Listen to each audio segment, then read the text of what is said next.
Assalamualaikum warahmatullahi wabarakatuh. Innal hamdalillah nahmaduhu wa nasta'inuhu wa nastaghfiruh wa na'udzu billahi min shururi anfusina wa min sayyiati a'malina.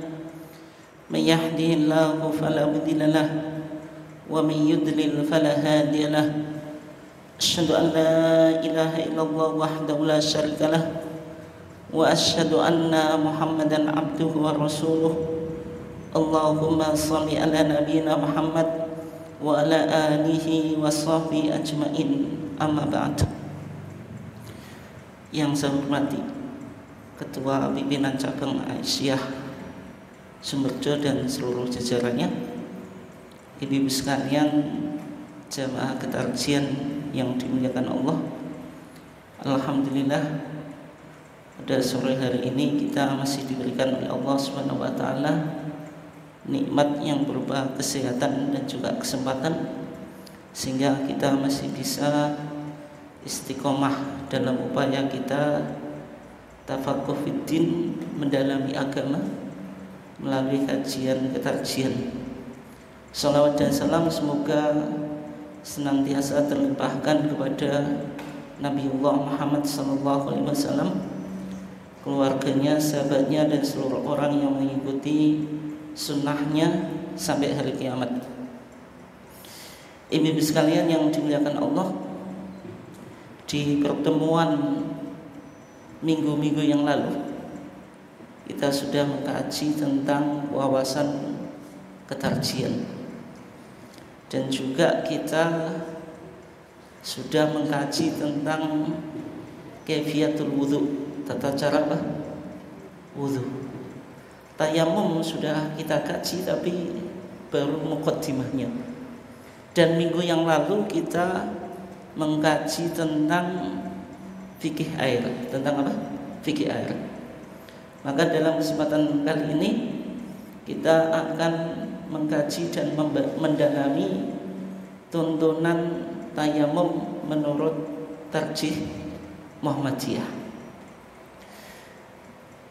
Ibu sekalian dimuliakan Allah,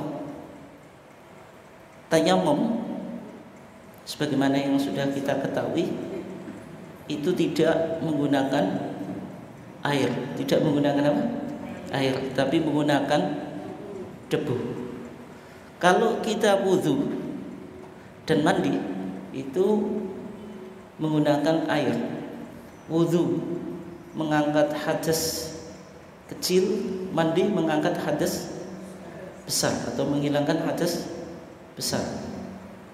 Medianya sama-sama dengan air. Tapi kalau tayamum itu juga badalul wudhu'i wal ghusli, pengganti mandi dan wudhu, sehingga tayamum juga mengangkat hadas kecil dan hadas besar, tapi menggunakan media, yaitu apa? Debu. Ibu sekalian yang dimuliakan Allah, kita awali dulu dari definisi atau ta'rif tayamum. Tayamum itu secara bahasa maknanya al-qasdu. Al-qasdu itu apa? Menyengaja atau menuju ke suatu tempat. Itu secara apa? Bahasa itu. Jadi at-tayammumu maknanya apa? Al-qasdu. Sedangkan secara istilah atau secara syar'i atau secara terminologi, yang disebut tayamum itu at-ta'abbudu ilallah, beribadah kepada Allah. Jadi konteksnya apa? Ibadah. Caranya dengan bagaimana? Dengan cara mengusap muka. Berarti mengusap, tidak membasuh. Kalau wudu kan ada 4 anggota itu, 3 dibasuh, 1 diusap. Hanya kepala yang diusap. Tapi kalau tayamum itu semuanya mengusap, nggak ada yang membasuh. Membasuh dengan apa? Debu, nggak ada, Bu. Dengan cara mengusap muka dan kedua telapak tangan. Kalau wudu disebutkan di dalam Al-Quran anggotanya 4. Anggotanya berapa? 4. Wajah, tangan, kepala, kaki. Kalau tayamum dikurangi 2. 4 dikurangi 2 ya 2. Yaitu yang pertama muka, yang kedua telapak tangan atau tangan, kedua tangan ya. Nanti kita kaji sampai pergelangan atau sampai siku. Yang jelas muka dan tangan, dua-duanya dibasuh. Nggak ada yang diusap. Karena ini yang kita pakai apa? Debu. Sebagai ganti dari wudu dan mandi wajib. Kalau wudu berarti menghilangkan hadas kecil. Kalau mandi hadas besar. Berarti orang junub pakai tayamum terus sholat bisa atau enggak? Bisa. Junub itu kan hadas apa? Besar gitu. Enggak hanya ketika kita kentut, ketika kita apa? Pipis kan menyebabkan hadas kecil. Jadi kalau tayamum ya sebagai ganti wudu dan mandi wajib. Jelas ya kira-kira? Oke, ibu-ibu sekalian dimuliakan Allah. Kita lihat bagaimana matan qoror atau teks keputusan yang ada di dalam Kitab Thaharah ketika bicara tayamum, putusan tahun 1935. Kita sekarang di tahun berapa? 2024. Sudah cukup lama Bu ya, baru kita kaji. Tapi lebih baik daripada apa? Tidak sama sekali. Lebih baik terlambat daripada apa? Tidak sama sekali ya. Better late than never gitu. Oke. Kita coba lihat bagaimana putusan tarjih. Wa idza ta'adzarta min isti'malil ma', dan jika kamu berhalangan menggunakan air, 5 rodin, sebab apa? Sakit, au khaufi dhararin, atau khawatir mendapatkan mudarat. Jika seseorang boleh tayamum itu yang pertama tadi tidak mampu memakai air. Kenapa? Sakit itu air ada, tapi kita nggak bisa apa? Nggak bisa memakai ini. Atau takut bahaya, khawatir terhadap apa? Keselamatannya. Au kunta fi safarin, atau engkau dalam perjalanan. Secara umum orang dalam perjalanan Bu, itu fasilitas air atau persediaan air itu melimpah atau terbatas gitu. Sehingga orang yang safar itu potensi susah untuk mendapatkan akses air, apalagi di zaman dulu dan di Timur Tengah yang secara umum semuanya padang pasir. Kalau kita meskipun perjalanan, kalau sekarang masih bisa mendapatkan air, entah mampir di masjid atau di tempat yang lain. Tapi secara umum orang bepergian itu terbatas apa? Akses airnya. Falam tajidil ma', makanya disyaratkan kalau perjalanan kemudian tidak mendapatkan air, fatayammam, maka bertayamumlah kamu sa'idan, dengan debunya yang bagaimana? Yang thayyiban, yang baik. Berarti nggak boleh pakai debu yang kena najis gitu. Tayamum pakai teledong sapi, boleh atau enggak Bu? Nggak boleh gitu, meskipun sudah kering gitu, nggak boleh gitu. Atau tanah yang kecampuran teledong sapi sudah kering kan nggak boleh. Badalal wudhu'i wal ghusli, sebagai ganti wudhu dan mandi. Terus bagaimana tata caranya? Fadrib biyadaikal ardo, maka pukullah dengan kedua tanganmu ke tanah, wanfukhuma, suruh apa? Niup. Mukhlishon niyataka lillah, dengan mengikhlaskan niatmu kepada Allah, karena ini ibadah harus apa? disertai dengan niat. Wa qul bismillahirrahmanirrahim. Karena ini perbuatan baik diawali dengan bismillah. Tsumma msah bihima wajhaka wa kaffaika. Kemudian usapkan wajahmu dan kedua telapak tanganmu. Wa mata amkanaka isti'malu al-ma'i faltatahhar bihi. Dan apabila kamu dapat menggunakan air, maka bersucilah dengan air itu. Maksudnya kalau kita sudah mendapatkan akses air, ya tayamum kita menjadi apa? Menjadi batal. Misalnya lagi kekeringan, terus sekarang turun hujan, ada air, masih boleh atau enggak kita tayamum? Enggak boleh. Jenengan sakit, tayamum, sudah sembuh, tetap tayamum boleh atau enggak? Enggak boleh. Itu maksudnya apa? Tayamum itu batal ketika kita sudah mendapatkan akses air. Kalau sebabnya takut menggunakan air, berarti kita sudah tidak takut. Itu ya. Sehingga kalau kita simpulkan, Bu, jadi kajian kita hanya mengupas keputusan dari tag HPT ini ya. Kalau kita simpulkan, hal-hal apa saja yang membolehkan tayamum? Yang pertama, ada halangan untuk menggunakan air. Yang kedua, dalam keadaan tidak ada air. Ada halangan untuk menggunakan air. Itu sebabnya apa? Lagi sakit atau ada luka. Jika kita menggunakan air, itu akan memperlambat proses penyembuhan atau terapinya. Yang kedua, khawatir mendapatkan madharat atau bahaya pada diri kita. Misalnya cuaca lagi ekstrim gitu. Kalau di barat ada musim namanya winter ya. Musim apa? Musim dingin atau musim apa, salju ya. Musim dingin. Kemudian dalam keadaan yang kedua tidak ada air, seperti bepergian atau kekeringan. Ini hal-hal yang menyebabkan kita boleh apa? Tayamum.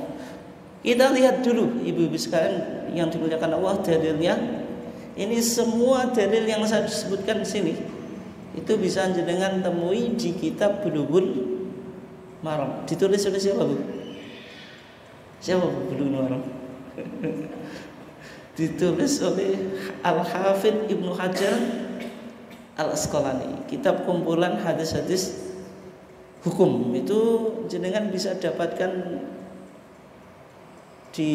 sudah banyak diterjemahkan, Bu. Di mana-mana banyak yang jual kalau itu. Kalau HPT tidak semua toko jual. Yang pertama, karena sakit atau takut bahaya.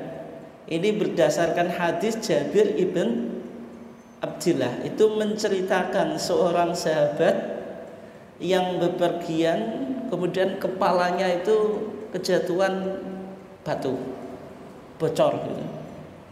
Setelah itu dia tanya ke sahabat yang lain, apakah saya boleh tayamum atau harus mandi? Karena sahabat ini apa? Junub gitu. Jawaban sahabat yang bersama dia, engkau mampu pakai air, engkau enggak boleh apa? Enggak boleh tayamum. Yang ia lakukan apa? Faghtasala famata. Dia mandi, habis mandi apa? Mati. Kejadian itu didengar oleh Rasulullah. Ketika Rasulullah tahu, Rasulullah sangat marah.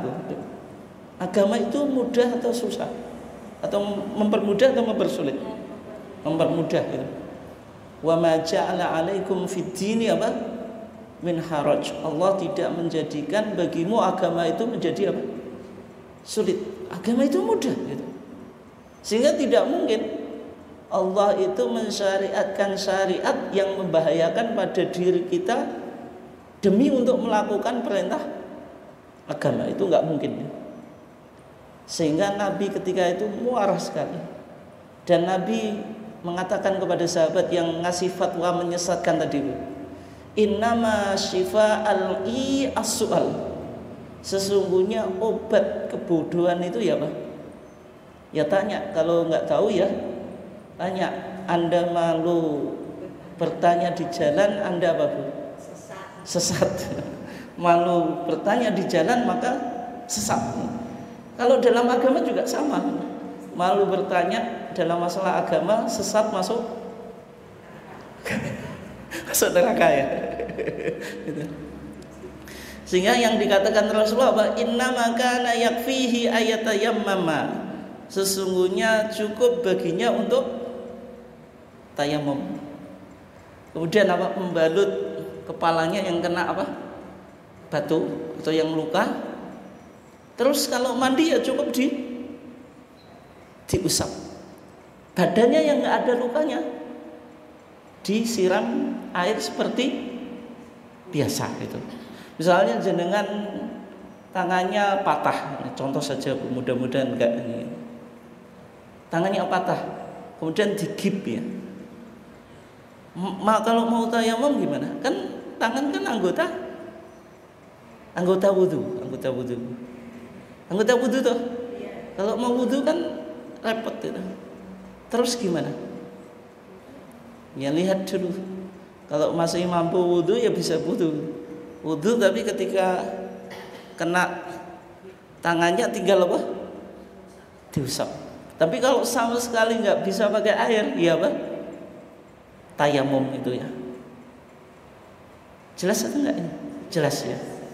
Ini dasar kalau tayamum itu boleh dilakukan karena sakit atau takut bahaya itu. Takut apa? Takut bahaya. Ini karena yang kedua, ini dalil karena sakit atau luka.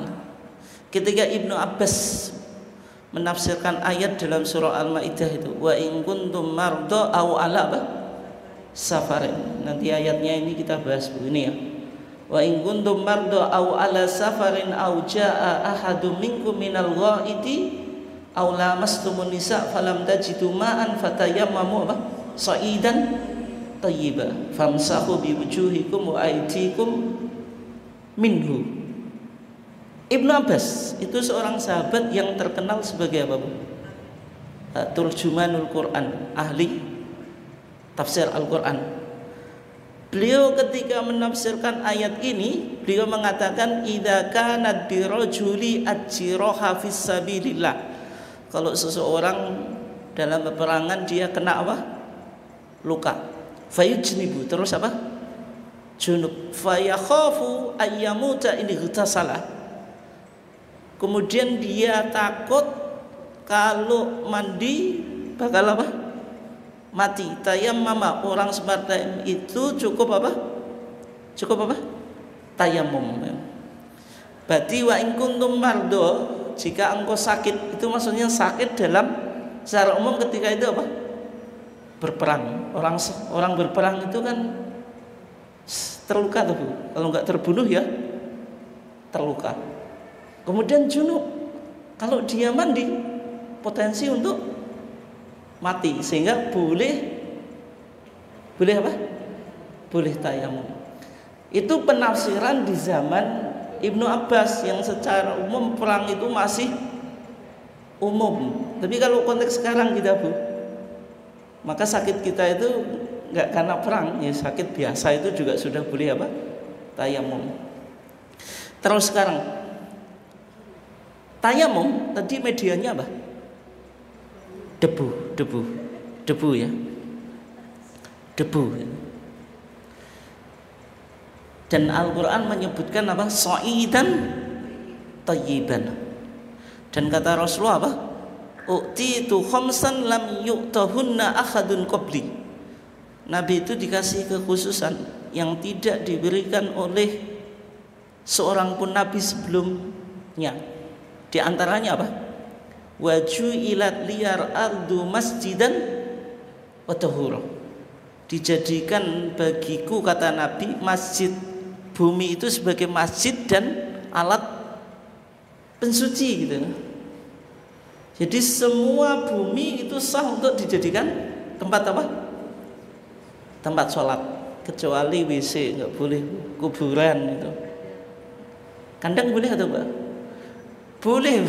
Lihat kandangnya dulu, lihat kandangnya dulu. Dulu Nabi sebelum membangun Masjid Nabawi itu menyuruh sahabat untuk sholat di kandang domba. Shollu fi marabidhi al-ghanam. Sholatlah kamu di kandang domba. Sehingga mazhab Hambali menafsirkan kalau kotoran hewan yang halal dimakan itu tidak apa? Tidak najis. Tapi kalau hewannya haram dimakan najis. Alasannya apa? Dulu sahabat sholatnya di kandang domba. Domba itu secara umum kan halal dimakan. Ketika sholat di kandang domba, sangat mungkin kena kotorannya itu. Itu dalam pandangan apa? Mazhab Hambali. Mazhab apa? Hambali. Jadi hadis ini dijelaskan wajuilat, dan dijadikan li bagiku al ardu bumi masjidan tempat sujud, wa tahura, dan alat untuk bersuci itu. Berarti kalau tidak ada air berganti ke debu. Tapi yang menjadi pertanyaan, apakah debu ini yang lahu gubar? Gubar itu debu sing mabul-mabul itu, kayak debu di sawah, atau kalau rumah kita yang enggak tekelan sing disaponi mabul itu, atau sesuatu yang di atas permukaan bumi ya, bagaimana kerikil, batu maupun yang lainnya. Dalam mazhab Syafi'i itu agak ketat gitu. Tayamum itu syaratnya debunya harus yang mabul-mabul, sehingga kalau jenengan bepergian naik pesawat, naik bis, naik kereta, itu tayamumnya pakai apa Bu? Debu di mana? Enggak ada.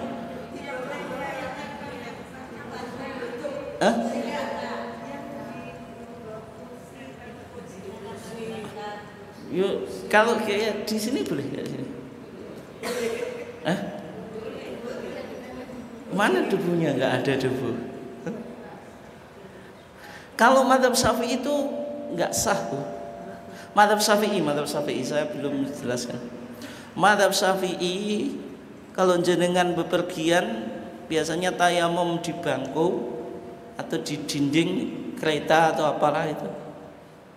Dikocok juga Bu ya? Ada debunya? Ada. Karena itu enggak mabul-mabul, dihukumi tidak sah. Salatnya tidak sah, tapi tetap apa? Salat. Orang semacam itu disebut orang yang kehilangan alat bersuci. Dia tetap salat, tapi salatnya itu lihurmatil waqti. Maksudnya tayamumnya bukan sholat. Dia sholat untuk menghormati waktu.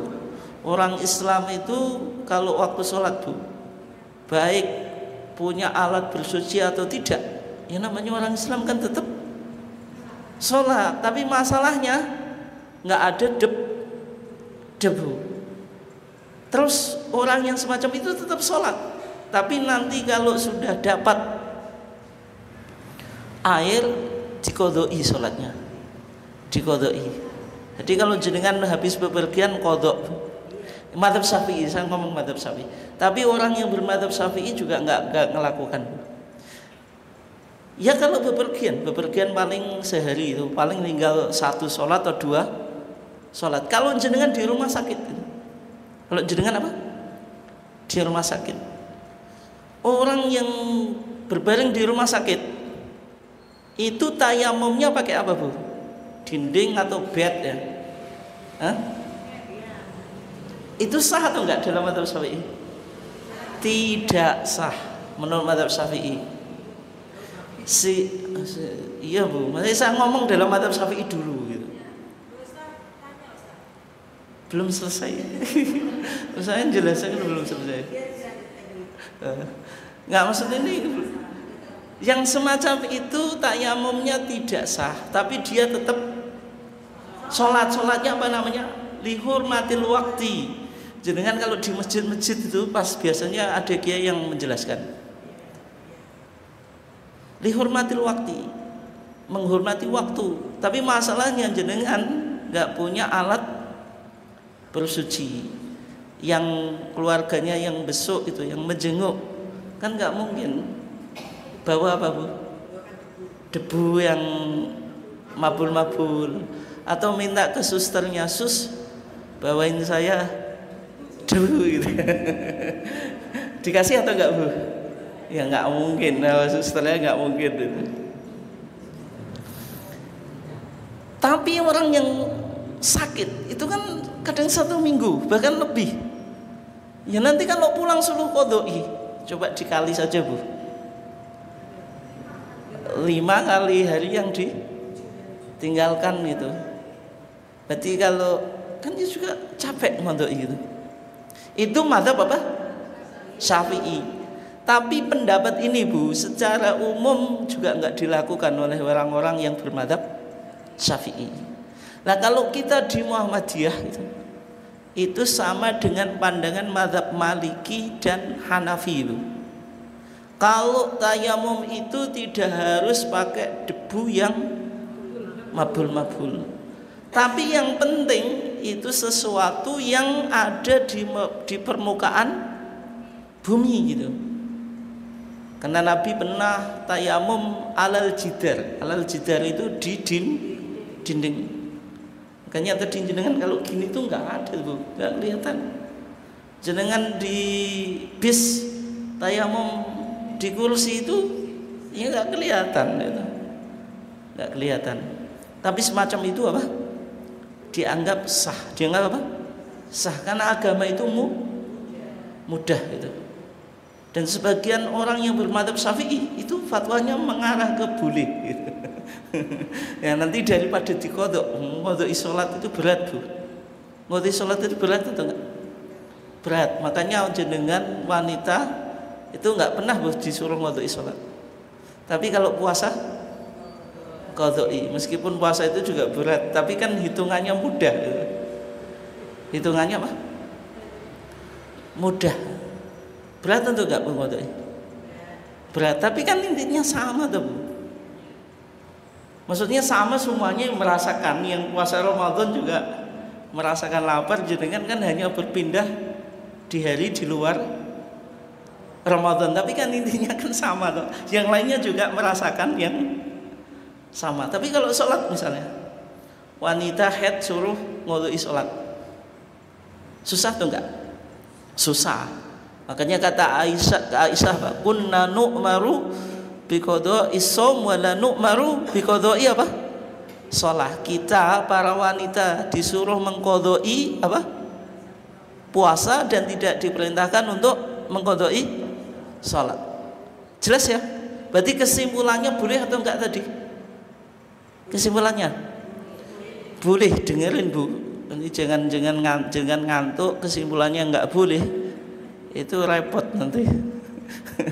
Nah, sekarang kalau media tayamum itu tadi apa? Debu. Boleh nggak tayamum pakai bedak? Atau pakai tepung? Boleh atau enggak? Kenapa Bu enggak boleh? Ya, karena tepung sama bedak itu kan bukan termasuk so'id. Bukan termasuk apa?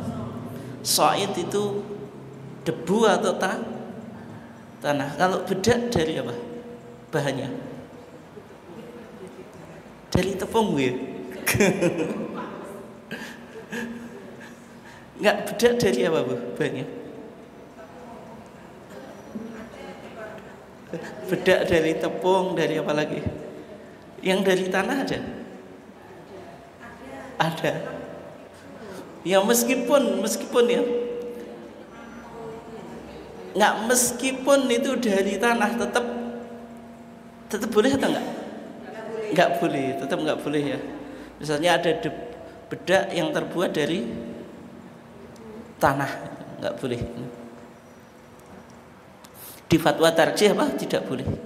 Kita coba sekarang lihat bagaimana kaifiah atau tata cara tayamum. Kita awali dulu dari keterangan Al-Quran. Kita awali dulu dari mana? Keterangan Al-Quran. Di surah Al-Maidah ayat 6 itu bicara tentang 3 macam toharoh.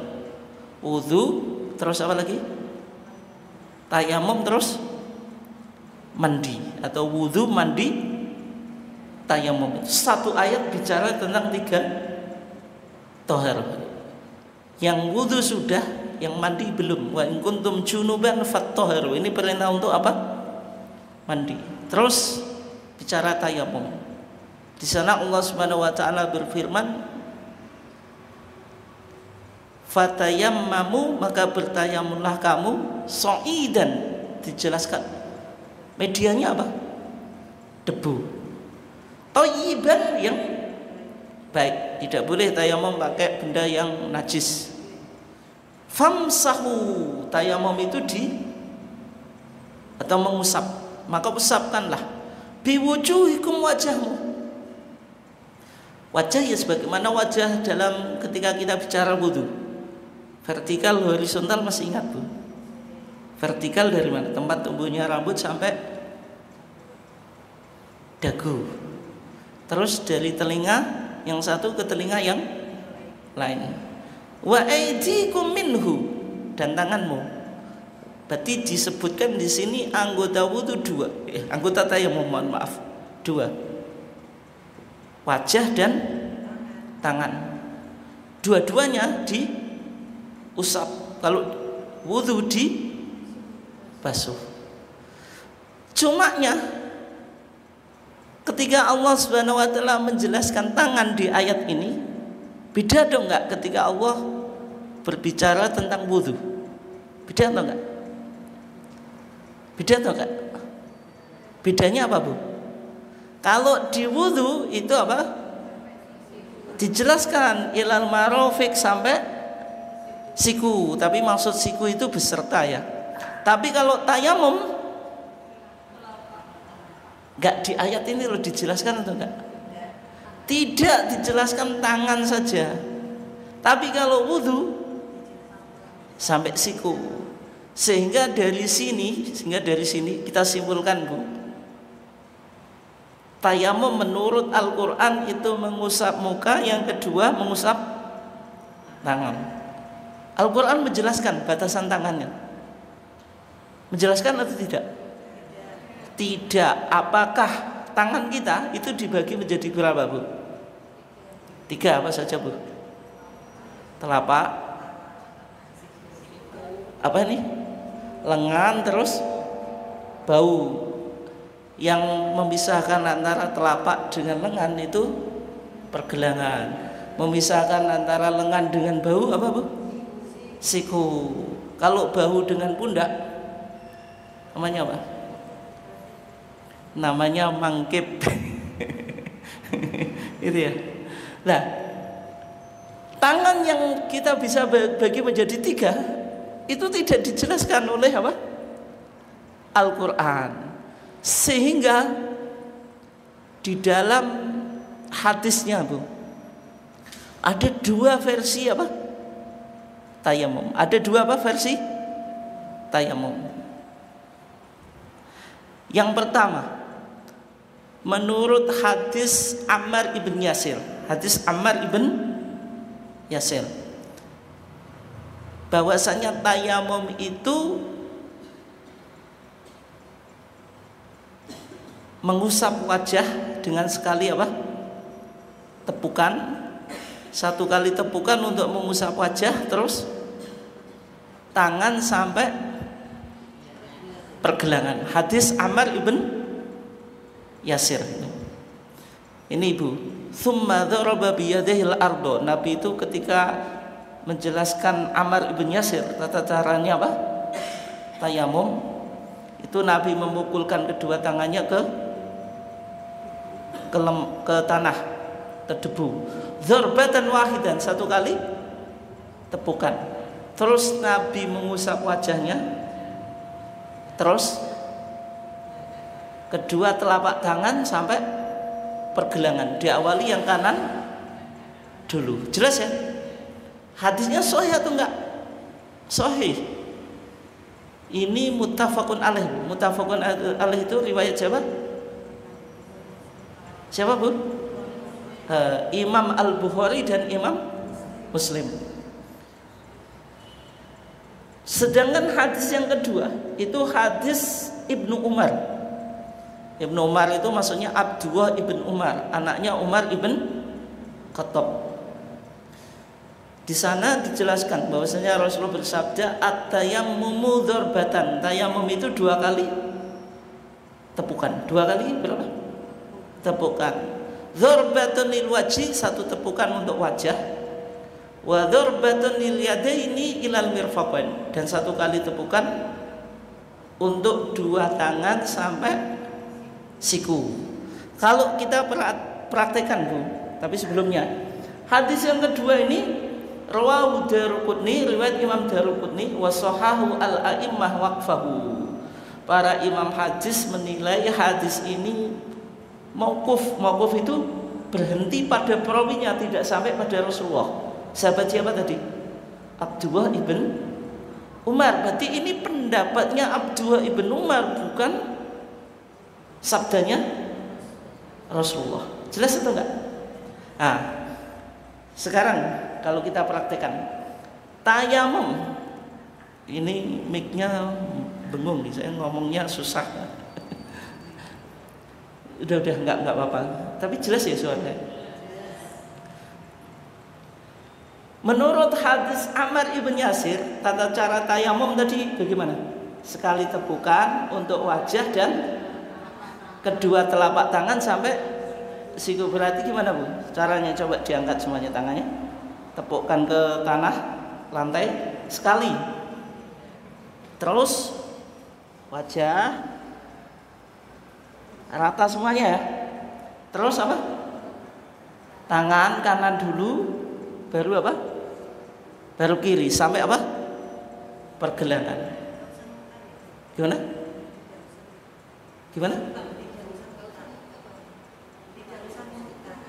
Enggak, yang bagian luar saja. Punggungnya saja. Jadi tidak telapak tangan bagian apa? Bagian dalam. Nanti ada videonya. Ini baru secara umum dulu. Kalau menurut hadis Abdullah ibn Umar, coba diperhatikan gimana? Berapa kali tepukan tadi? Dua. Satu tepukan, terus wajah coba. Wajah, terus nepuk lagi sampai siku. Terus apa?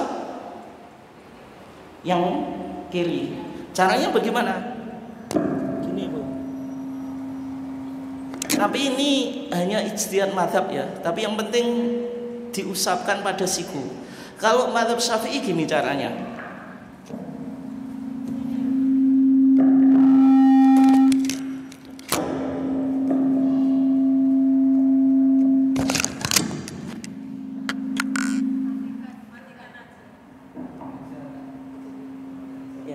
Kalau mazhab Syafi'i gini. Jadi ini tepukan yang kedua ya. Nah, itu di punggungnya dulu. Gini, Bu. Pokoknya ini dipaskan. Selain jempol, itu Ibu jari tarik ke belakang. Terus kalau sudah sampai siku diputar. Tadi kan yang luar. Sekarang gini. Terus nanti berakhir ke gini. Ini kan yang belum kena debu tadi. Nah, jempol. Jadi gini ya. Ini terus. Yang kiri juga sama. Nah, ini kan nanti ke sini. Tapi ini enggak harus loh, tapi secara umum ketika ngajarkan macam itu.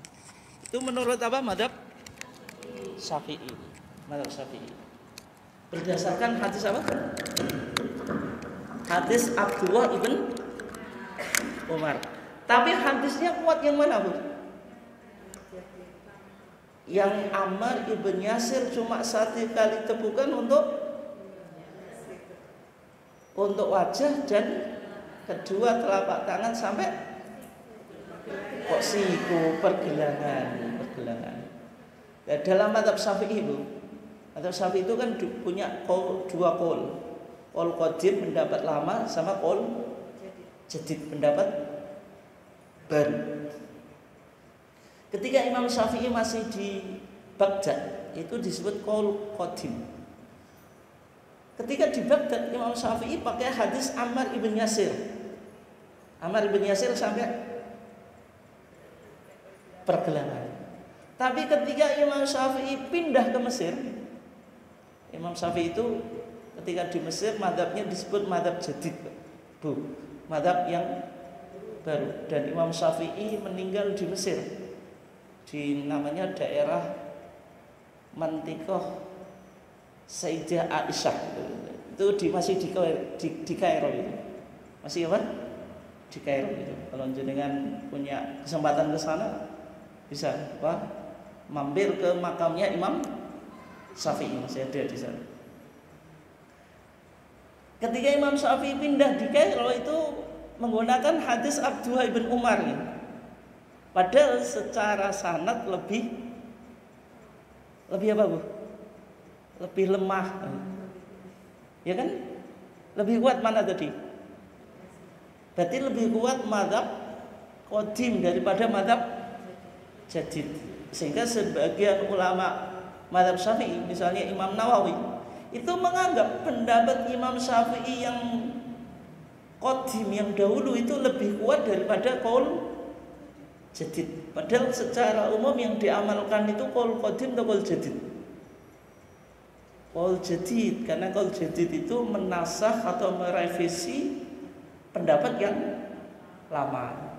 Tapi untuk masalah tayamum, Imam Nawawi ini ulama mazhab Syafi'i menguatkan pendapat yang lama. Terus pendapat tarjih, tarjih Muhammadiyah memilih hadis Abdullah bin Umar atau Ammar bin Yasir itu?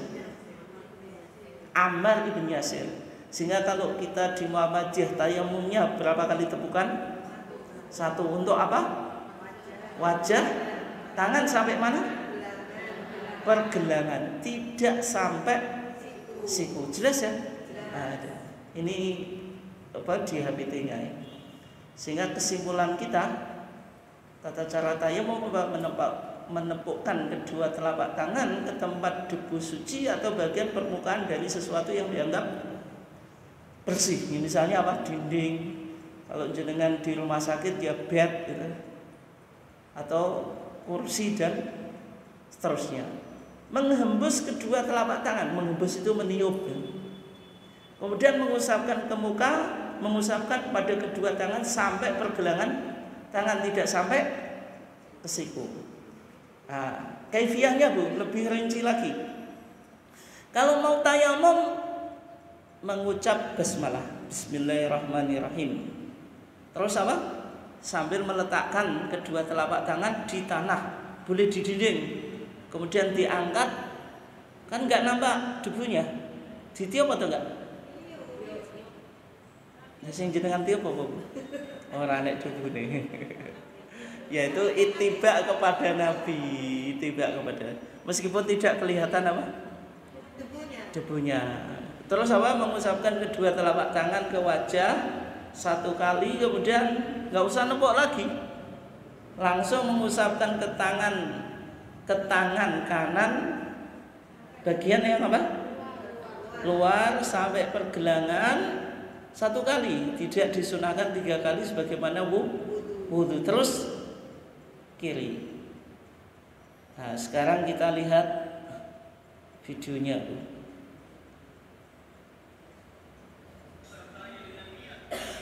Suaranya keluar atau enggak? Enggak ya? Jenengan keluar apa, dengar suara atau enggak? Berarti apa? mengucapkan Bismillahirrahmanirrahim. Terus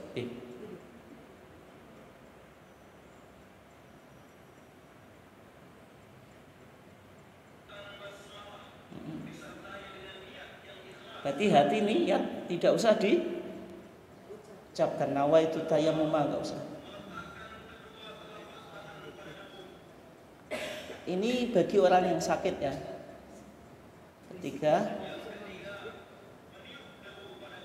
ditiup meskipun enggak kelihatan.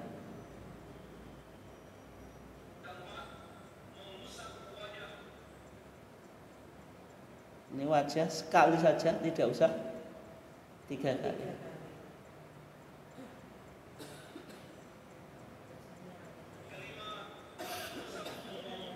Nah, coba ini hanya bagian luar, bagian dalam tidak. Kenapa? Karena sudah kena.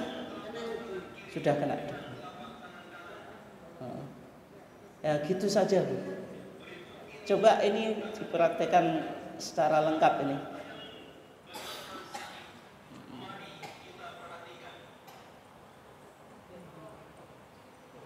Nah, ini lagi sakit, tidur di bed. Baca bismillah ke dinding, ditiup meskipun tidak kelihatan. Sekali tepukan tadi diusapkan ke muka atau wajah. Sekali saja, tidak 3 kali. Langsung ke tangan kanan dulu, punggung telapak tangan kanan sampai apa? Pergelangan sih. Terus tangan kiri punggungnya saja sampai pergelangan. Sudah. Ini untuk orang yang sakit. Sekarang kalau orang yang musafir. Orang musafir.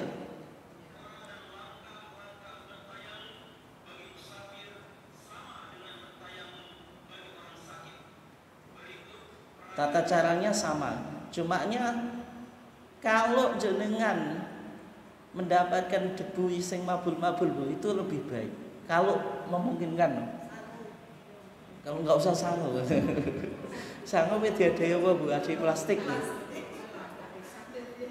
Nah ini karena dia menemukan debu yang mabul-mabul, makanya dia turun dari kendaraan. Tapi kalau nggak memungkinkan ya sudah, tayamum di dalam mobil itu.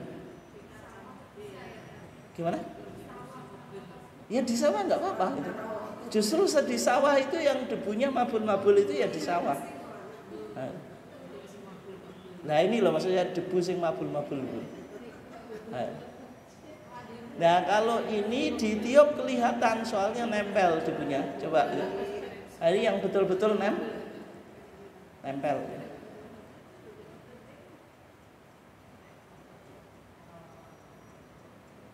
Jadi tata caranya sama.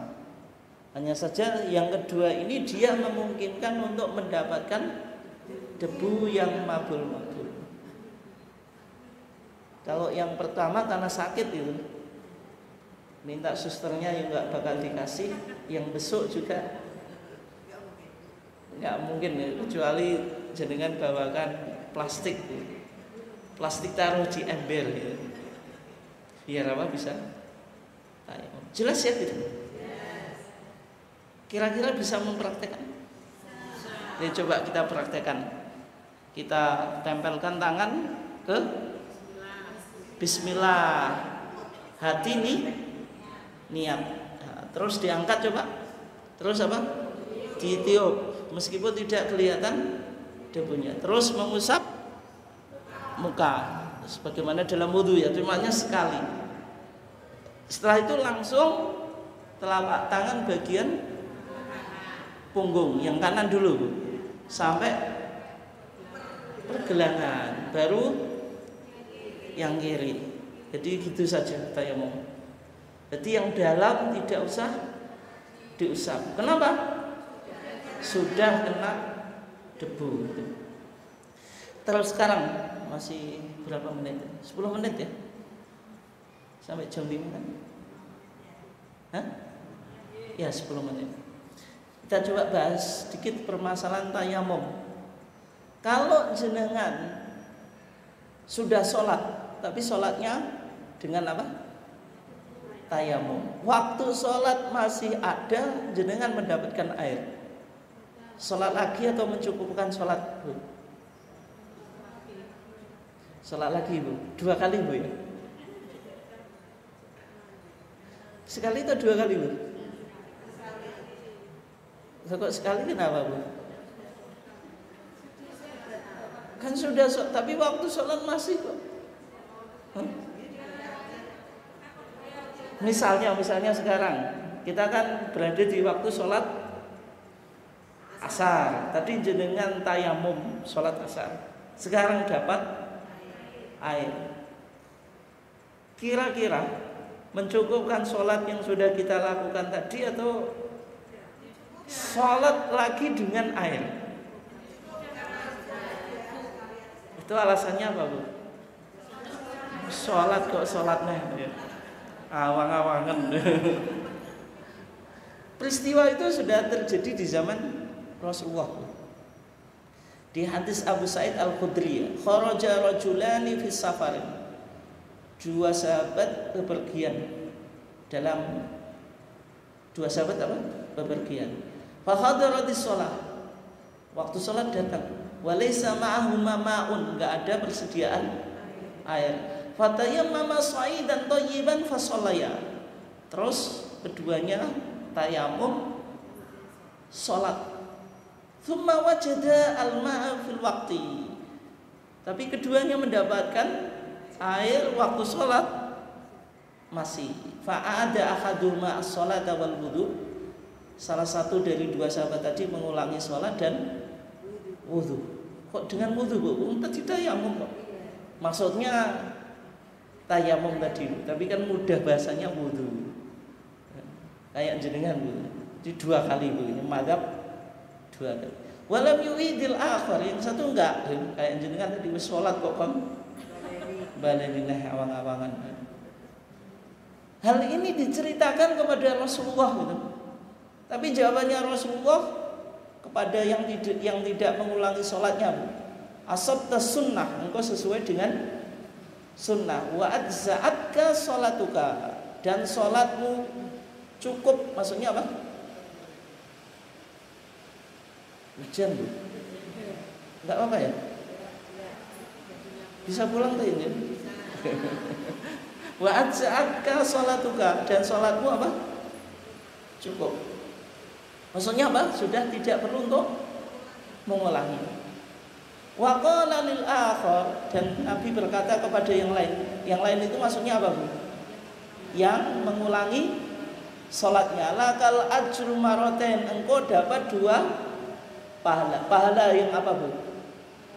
Pahala salat dengan tayamum dan pahala salat dengan wudu. Berarti yang mengulangi, Bu, jenengan dapat 2. Nah, sekarang pertanyaannya, amalan sesuai dengan sunnah dengan dapat 2 pahala, besar mana, Bu? Pahalanya besar mana? Kenapa, Bu? Besar sesuai sunnah. Nek iso jawab iso mulai. Nek gak iso jawab ya gak sido mulai. Kenapa, Bu?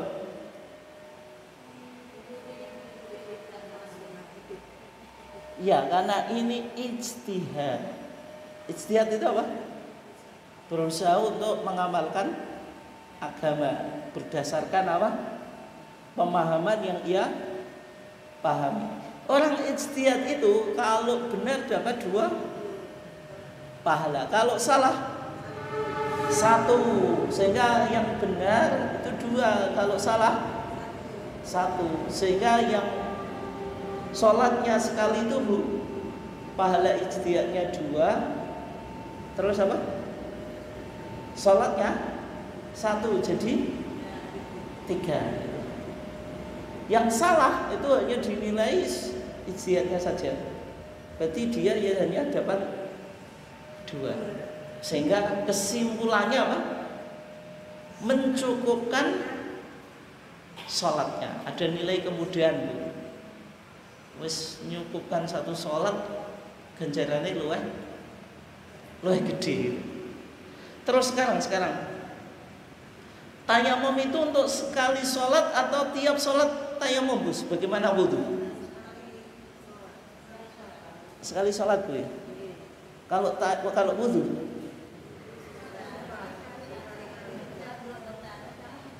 wudu itu enggak. Dulu Nabi itu tiap sholat wudu, tapi di akhir hayat beliau itu Nabi pernah sholat 5 waktu itu wudunya sekali. Bisa Bu jenengan? Dulu saya iso piye nek pipis. Kan ora pipis gak ngentut. 24 jam nggak pipis nggak ngentut piye kan. Tapi itu sah selama apa?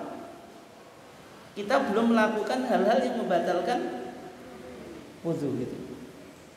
Tapi tetap disunahkan ketika kita mau sholat wudu, tapi hanya disunahkan. Tapi kalau tayamum, kalau apa? Tayamum sama dengan wudu atau beda? Sama atau beda? Ada hadis Ibnu Abbas ya, minas sunnah alla yusolliya rajulu bitayammumi illa sholatan wahidan. Termasuk sunnah seseorang itu sholat dengan tayamum kecuali satu sholat. Berarti satu tayamum untuk satu sholat. Tsumma yatayammam li sholatil ukhra. Terus dia tayamum untuk sholat yang berikutnya. Tapi masalahnya hadisnya itu dhaif jiddan. Sehingga kesimpulan fatwa tarjih, majelis tarjih menggunakan pendapat yang hati-hati, sama dengan mazhab Syafi'i, bahwasanya satu tayamum untuk satu sholat. Meskipun banyak ulama, Syekhul Islam Ibnu Taimiyah, Ibnu Qayyim Al-Jauziyah menguatkan tayamum itu ya sama dengan wudu. Berarti sebelum batal ya kita apa? Masih boleh. Tapi kalau pandangan majelis tarjih menggunakan pendapat yang lebih hati-hati. Yang membatalkan tayamum sama dengan yang membatalkan wudu. Berarti ya sesuatu yang keluar dari dua jalan, belakang atau depan. Dan yang lainnya itu nanti kita bahas secara khusus ya. Terus berikutnya, apabila sudah mendapatkan air, misalnya tadi jenengan nggak dapat air, sekarang hujan, terus tetap masih sholat dengan tayamum, nggak boleh. Atau sakit sudah sembuh tapi tetap sholat dengan tayamum, nggak boleh, karena sudah mampu memakai air. Saya kira cukup ya. Jelas ya? Ada yang ditanyakan atau enggak? Enggak ada ya? Ya, monggo.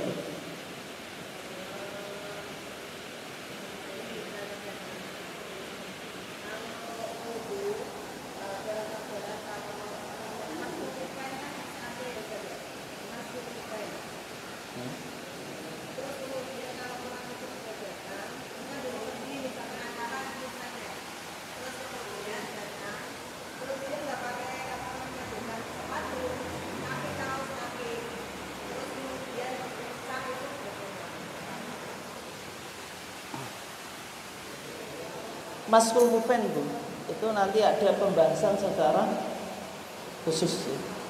Apakah disyaratkan sepatunya itu harus sepatu kayak sepatu bot dulu, kalau orang Arab itu dulu. Bot itu yang menutupi kedua mata kaki. Tapi umumnya sepatu sekarang itu enggak gitu. Kan maksimal kan cuma sampai mata kaki loh, enggak sampai. Iya, maksudnya paham-paham. Nah, terus sekarang kalau syarab atau jawrab itu kaos kaki, itu bagaimana? Boleh atau Tidak, itu khilaf, Bu. Ada perdebatan di kalangan para ulama, tapi beberapa ulama tarjih itu membolehkan. Demikian juga pandangan fikih sunnah.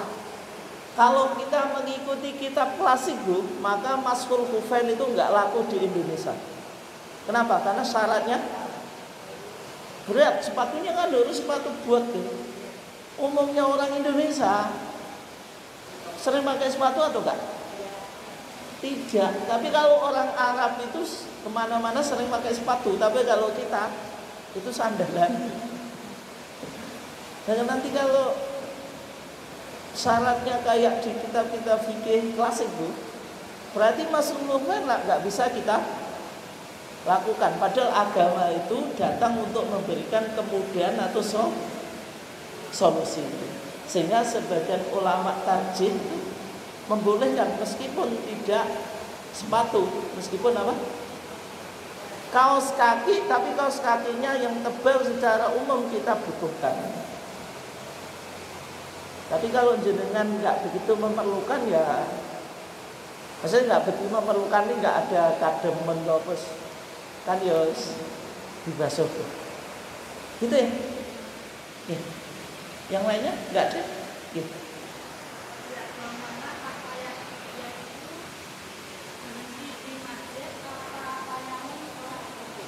Gimana, Bu? Bentar.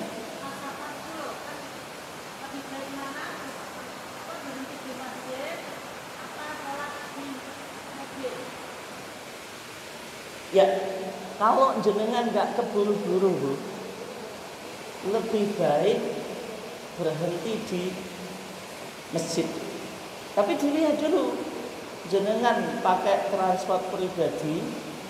transportasi pribadi, mobil pribadi, atau kendaraan umum. Kalau kendaraan umum sholat di masjid, kok sholat di kendaraan, tidak perlu menghadap kiblat sesuai dengan seat atau tempat duduk. Itu kalau kendaraan umum. Kenapa? Kalau kendaraan umum jenengan nggak bisa mengendalikan. Kan nggak mungkin, Pak supir saya mau sholat dulu ya, tunggu dulu ya. Kan nggak mungkin gitu. Sehingga kalau kendaraan umum ngikuti kendaraannya, bis atau kereta atau pesawat. Tapi kalau mobil pribadi atau nyewa rental, lebih baik sholat di masjid gitu. Di masjid menghadap kiblat. Kecuali, Bu, jenengan posisinya sudah darurat, kejar tiket pesawat. Kalau kita mampir ke masjid, potensi tiket kita hangus. Semacam itu sholat di kendaraan. Tapi kalau nyantai, memungkinkan rekreasi atau apa itu, healing, itu sudah sholat di masjid. Itu ya. Yang lainnya kita cukupkan ya. Cukup atau enggak? Jenengan juga bisa mulai bodoh. Cukup ya. Kita cukupkan, kurang lebihnya mohon maaf. Wassalamualaikum warahmatullahi wabarakatuh.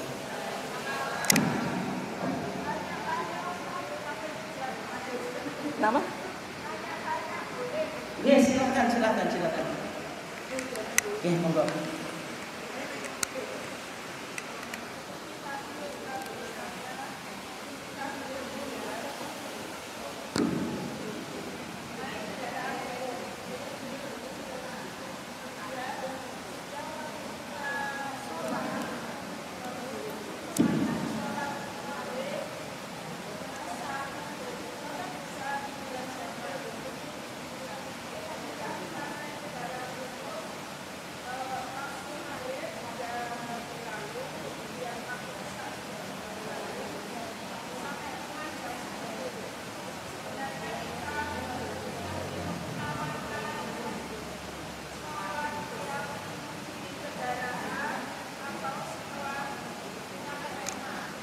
Ya. Jenengan dengar Bu pertanyaannya. Kalau orang naik kendaraan, misalnya jenengan bepergian dari Surabaya pulang ke Sumberjo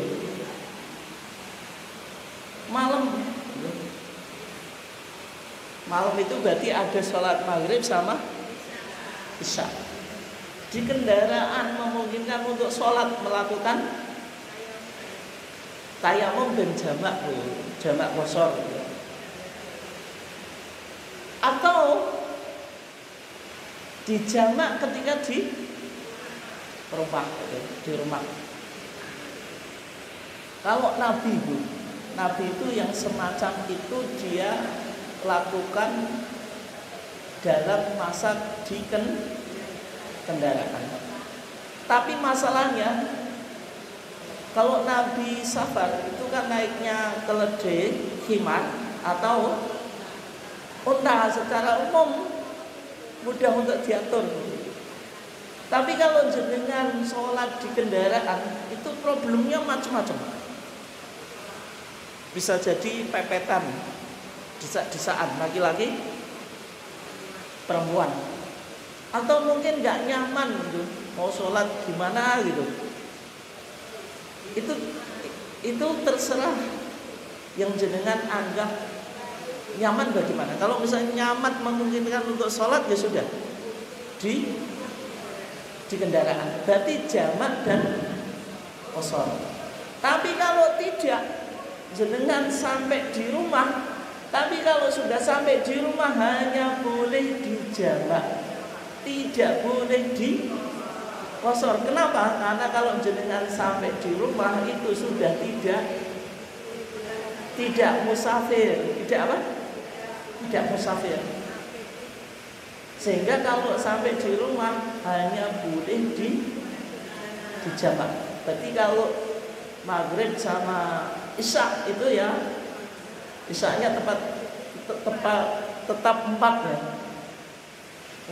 Tetap 4. Tapi kalau di perjalanan itu boleh 2. Kalau maghrib nggak boleh di qashar. Qashar itu 1,5.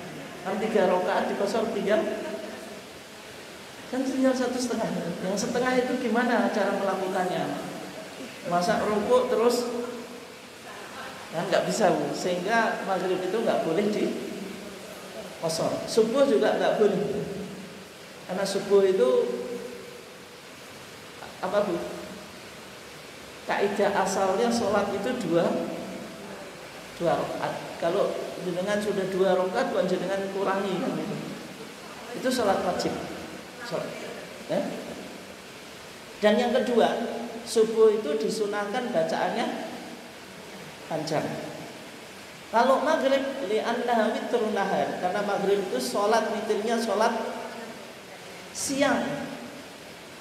Jenengan witir itu ada 2 ya, witir malam sama witir siang. Kalau witir malam itu hukumnya sunnah karena masuk bagian sholat lain, sholat malam.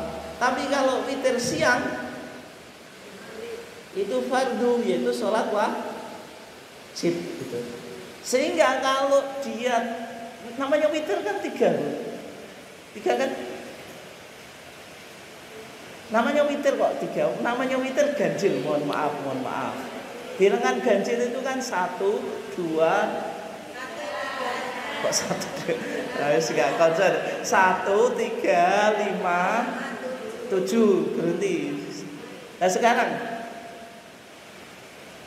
kalau 1 ganjil, 2 genap, 3 ganjil, 4 genap. Nah sekarang sholat maghrib itu kan kalau di qashar itu kan menjadi 1,5. 1,5 itu genap atau ganjil Bu?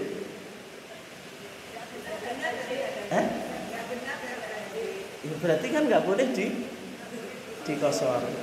Karena dia nggak bisa disebut bilangan genap, nggak bisa disebut bilangan ganjil. Bilangan apa Bu? Pecahan. Ini ngaji fikih atau ngaji matematika? Ya karena ada hubungannya Bu, ada hubungannya. Sehingga maghrib itu nggak boleh di qashar. Itu saja ya. Tambah lagi. Moga.